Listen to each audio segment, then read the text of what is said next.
क्या आपने कभी सोचा है कि जीवन में कब सीखना है, कब कमाना है, कब जिम्मेदारियां निभानी हैं और कब संसार से ऊपर उठ जाना है?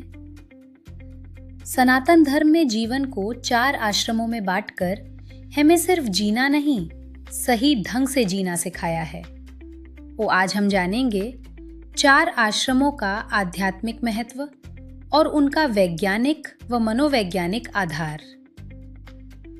नमस्कार, आप देख रहे हैं डिवाइन टॉक्स विद रोहिणी। आज की हम अपनी यात्रा शुरू करते हैं। सनातन में हमारे जीवन को 4 आश्रम में बांटा है। आइए विस्तार पूर्वक देखते हैं। 1. ब्रह्मचर्य आश्रम। 0 से 3 वर्ष से 25 वर्ष तक आध्यात्मिक महत्व क्या होता है, यह सीखने और चरित्र निर्माण का समय है। इंद्रियों पर संयम करने का समय होता है। गुरु के सानिध्य में ज्ञान पाने का समय होता है। ऊर्जा का संरक्षण यानी कि ओजस का समय होता है। गीता कहती है, विद्या विनय से आती है। वैज्ञानिक दृष्टि से इस उम्र में मस्तिष्क सबसे अधिक न्यूरोप्लास्टिक होता है। आदतें, संस्कार, सोच की नींव यही बनती है। ब्रह्मचर्य पालन करने से फोकस, डिसिप्लिन, डोपामिन कंट्रोल होता है। आज जिसे हम कहते हैं focus training, self regulation and emotional intelligence. 2. गृहस्थ आश्रम। 25 से 50 वर्ष तक आध्यात्मिक महत्व क्या है?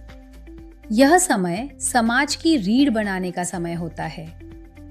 विवाह, संतान, सेवा, दान का वक्त होता है। धर्म, अर्थ और काम का संतुलन करना होता है। सनातन धर्म कहता है, मोक्ष की नींव गृहस्थ आश्रम में ही पड़ती है। वैज्ञानिक दृष्टि से देखें तो इस उम्र में प्रोडक्टिविटी पीक पर पहुंचती है। करियर, फैमिली और क्रिएशन का समय होता है। रिश्तों से मधुरता आती है। ऑक्सीटोसिन हार्मोन रिलीज होता है। रिस्पॉन्सिबिलिटी माइंडसेट विकसित होता है। अगर धर्म न हो तो बर्नआउट, एंजाइटी और जीवन में खोखलापन आ जाता है। 3.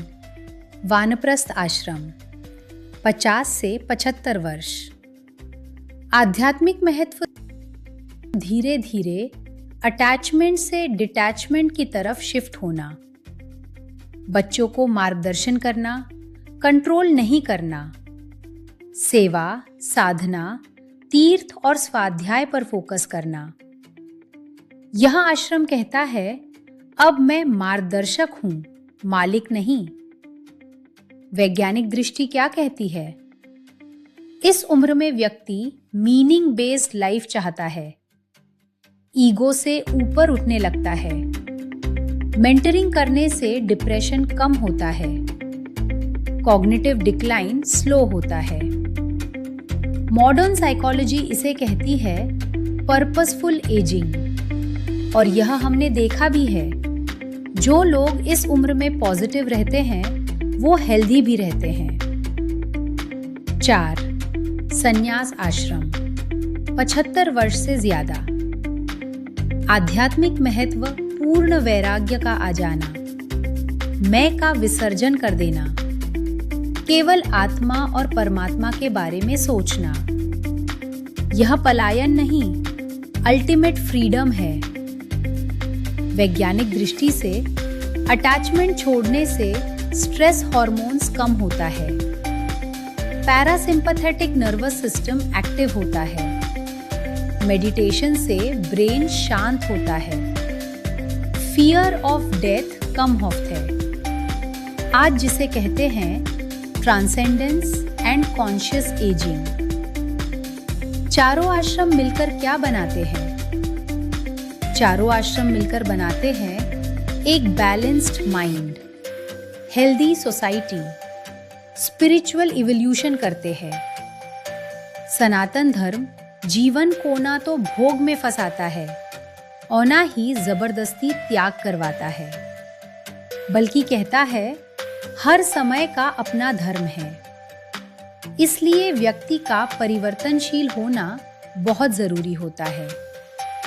अगर यह ज्ञान आपको भीतर तक छू गया हो तो वीडियो को लाइक करें, शेयर करें और channel divine talks with Rohini को सब्सक्राइब करें, क्योंकि यहाँ हम धर्म को अंधविश्वास नहीं, डिवाइन साइंस के रूप में समझते हैं। धन्यवाद। राधे कृष्ण।